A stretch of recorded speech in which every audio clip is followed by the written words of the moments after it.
Sa lohika po ba itong si Aling Claire? O nananaginip na naman to ng gising? Hi ma'am, follow up lang po sa health condition ni Pangulong Marcos. Yung kumalat po ay unknown source. Mayroon po akong source, doktor po ito sa St. Luke's. So siguro naman po ay credible ito. Although hindi ko siya pwedeng pangalanan for the obvious reason. Pero hindi po ba mas makabubuti kung magbigay na lamang po ng medical bulletin ang mga doktor ng presidente para malaman po ng taong bayan yung tunay niyang kalagayan, since nag-aalala po ang lahat para sa kanyang kondisyon dahil siya po yung ating ama ng bayan. Kung doktor po yun ng St. Luke, siya po ba ang doktor ng Pangulo? Hindi po tayo maaaring magbigay ng amang opinyon kung hindi naman manggagaling mismo sa doktor ng Pangulo at hindi manggagaling sa Pangulo. Sinabi po ng Pangulo, hindi po life-threatening, nakaramdam po siya ng konting sakit, at yan naman po ay tinutugunan ng kanyang mga doktor. At ngayon po ay nakikita natin siya sa iba-ibang pang activities katulad po ng oath-taking sa harapan po mismo ni General Nartates, makikita at naka-attend pa po siya ng EDC. Halos umabot po yata ito ng 2 oras. So, hindi po tayo makakatugon sa mga source na hindi nababanggit kung kanino galing. Siyempre. Kasi siguro malamang, hindi ako sure Hindi ako sure. Pero bakit ganun ang sinabi ng doktor?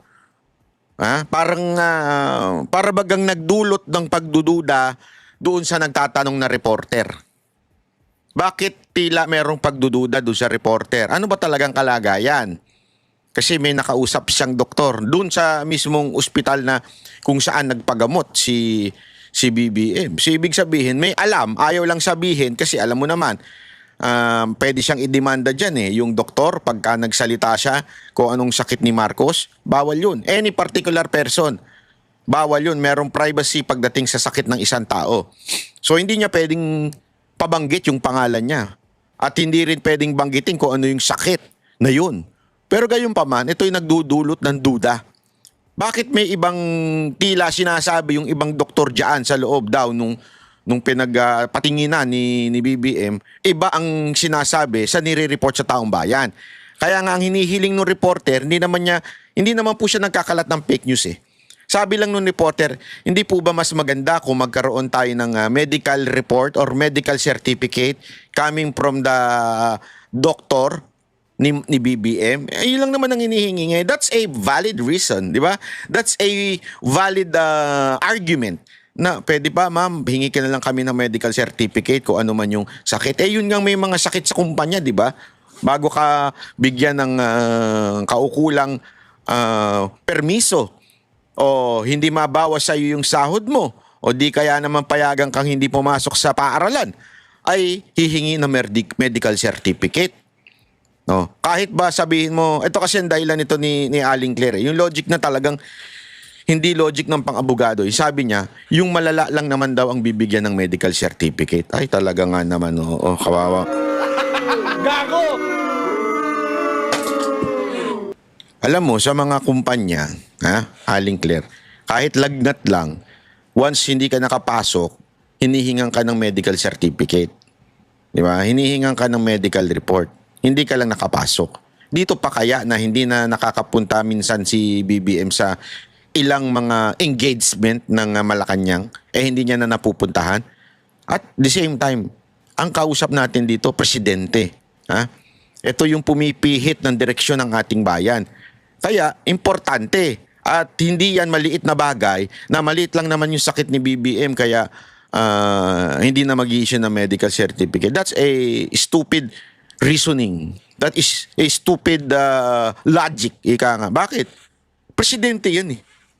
Importante yan. Pangalawa, hindi na siya nakaka-attend ng ilang mga gathering na supposedly siya dapat ang naandun. So, importante na magkaroon ng medical certificate. Yung medical bulletin from Medical bulletin, I'm sorry.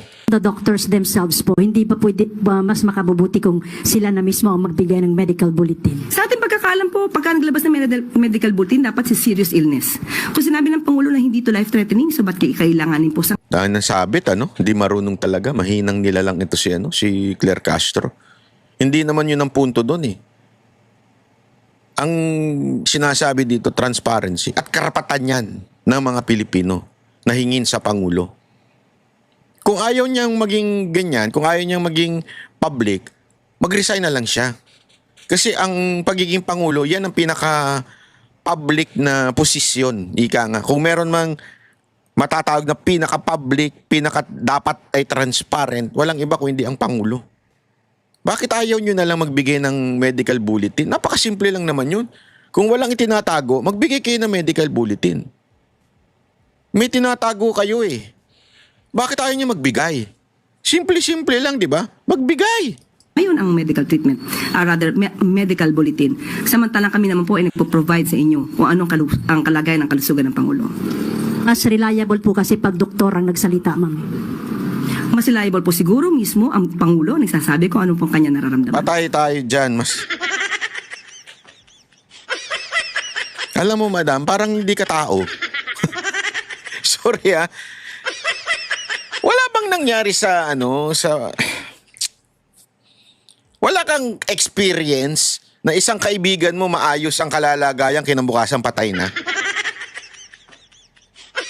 Kasi meron palang ibang sakit, akala lang niya simpleng pagsakit lang ng ulo.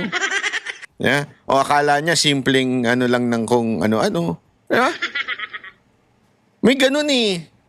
May mga ganung pagkakataon na akala mo eh. Kaya nga di ba may maraming namamatay sa maling akala? Bakit hindi nyo na lang ibigay? May tinatago po ba kayo? Parang gaya na nangyayari. Para bagang may tinatago kayo. Hindi para talaga may tinatago kayo sa ginagawa niyong yan. Pero hindi naman siya doktor, ma'am. So, Pero siya, katawan niya naman po yun. Ay, nako. Diyos me. This is the kind of government, people in nag-serving in our country. Wala talaga, Diyos me. Ay, nako. Alam mo, mga kababayan, dito tuloy nanghihinala ang mga taong bayan sa kalalagayan ni BBM. Hindi dahil sila ay concerned. Pero dahil siyempre, presidente, ito yung may hawak ng pera natin, ito yung may hawak sa desisyon, ito yung may hawak ng kapulisan, ito yung may hawak ng kasundaluhan. Ito yung pinaka-main man eh. So karapatan namin kahit maliit na sakit yan, kahit kumati lang ang kuko niyan. Kumakati ba yung kuko? Diba? Kahit sumakit ngipin yan, kailangan namin malaman yan. Kung ano yon? Kung hindi nakaka-attend. That's the truth eh. Hindi na nakaka-attend eh. So may problema tayo dito. Ha? Hindi nakaka-attend yung tao eh. Ay, pambihirang buhay oo. Dapat naman yan, dapat naman po yung tignan ng mauigi. Sambira kayo. Ito panoorin niyo itong balita. Pinabulaanan ng Malacanang ang mga kumakalat umanong text messages na dahil raw sa illegal na lumalala ang sakit ni Pangulong Bongbong Marcos. Gawa-gawang kwento lang daw yan, kaya hindi dapat paniwalaan. At para sa update live mula sa Malacanang, nasa frontline ng balitang yan, si Maricel Halili. Maricel, kamusta na ba ang Pangulo at nagpakita na ba siya sa mga events dyan sa Malacanang? Nako, Ruth, no show pa rin si Pangulong Bongbong Marcos sa mga event dito sa Malacanang. Ang una niya dapat pupuntahan ay yung awarding ceremony, pagkilala para doon sa mga government workers na maganda yung naging performance. Alas 9 yan dapat ng umaga kaninang umaga dito pa rin sa Malacanang, pero hindi siya nagpakita dyan. Sa halip, si Executive Secretary Ralph Recto ang naging kinatawan niya at nanguna dito sa awarding ceremony. Ang paliwanag naman ni E.S. Recto, kahit naman sino na nagkakaroon ng sakit, kailangan din naman magpahinga. Siya raw mismo na-diagnose na nagkaroon din ng diverticulitis noong nakaraang taon at kinailangan din naman niya na magpahinga ng 1 linggo kada episode. Doon sa 2 beses na diagnose siya nito. Pero sa ngayon daw, ang sinasabi naman ni Palace Press Officer Undersecretary Claire Castro, hindi naman kailangan na mag-release pa sila ng medical bulletin dahil inire-release lang daw itong medical bulletin kapag serious yung kondisyon ng isang pangulo. Pero sa ngayon, mismong si PBBM naman daw ang nagsabi na hindi naman daw ito life-threatening. And aside from that, nagbibigay din naman daw ang Malacanang ng update every now and then kung ano na yung nangyayaring progress at improvement doon sa health condition ni PBBM. Pero tama ka, pinabulaanan din, Ruth, ng Malacanang yung kumakalat na text message na sinasabi na lumalala daw itong acute na diverticulitis na nakuha nitong si PBBM, at ang sinasabi ng Malacanang dahil daw unknown ang number nito, ibig sabihin unknown din ang source nitong information na ito, kaya malinaw na gumagawa lamang daw ng istorya yung nagpapakalat nito at hindi dapat. Hindi, ayan na nga, meron daw kasi nagte-text ng kung ano-ano. Kaya nga alam mo, napaka-importante yung medical bulletin. Bakit hindi nyo na lang ilabas yun? O baka naman hindi lang kayo ready at this time. Pwede nyo namang o sabihin na, wait lang, idodoktorin mo. Doktor kasi. Aayusin muna namin, ganun, di ba? Doktorin.